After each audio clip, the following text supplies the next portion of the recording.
தான் உங்களோட original voice. இந்த வாய்ஸ் உங்களுக்கு பிடிச்சிருந்துச்சுன்னா நீங்கள் ரெட் கலர் அனுப்புங்க கமெண்டில். ஹாய் கைஸ், நம்ம ஃபாலோஸுக்குள்ளே விளாண்டோம். யாருன்னு பார்த்தா ஒரு நூபு கூட தான் விளாண்டோம். அல்ட்ரா நூபுன்னு சொல்லலாம் அவனை. ஏன்னா அவனை அடித்து எனக்கு அழுத்து போயிட்டு.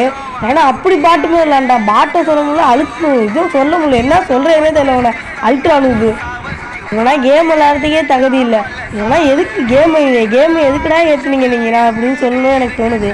நான் எல்லா வீடியோவும் சொல்கிறது தான் சொல்கிறேன். நீ யாராலையும் அடிக்க முடியாது. நான் ஓப்பன் சேனல் சொல்கிறேன், நீ யாராலையும் அடிக்கவே முடியாது. முக்கியமாக ஒன்று சொல்கிறேன், யாருமே என்னை ஃபாலோ பண்ணிட்டு பார்க்க மாட்டேங்கிறீங்க, சப்ஸ்கிரைபும் பண்ண மாட்டேங்கிறீங்க. எல்லாம் கமெண்ட்டில் ஆயின்னு அனுப்பி ஒன்று வாடான்னு கேட்குறீங்க. நீங்கள் ஃபாலோ பண்ணிட்டு இது பண்ணால் தான் உங்களுக்கு கன்ஃபார்மாக வருவேன். இல்லை நான் வரவே மாட்டேன். அடிக்கிற மாரி பிளேயராக வாங்க. எல்லாம் வந்து என்கிட்ட தோற்றுட்டு தான் போகிறீங்க. ஆச்சும் வந்து செய்யுங்க. ஃபஸ்ட்டு மேட்ச் ஆச்சு பரவாயில்ல, ஏதோ 5 6 அது மாதிரி வரணும். இது என்னன்னா அல்ட்ரா நூபுன்னு நினைக்கிறேன். பாட்டு மாரி வந்து தோற்றுட்டு போகுது. ஓப்பன் சேலஞ்சு முடிஞ்சால்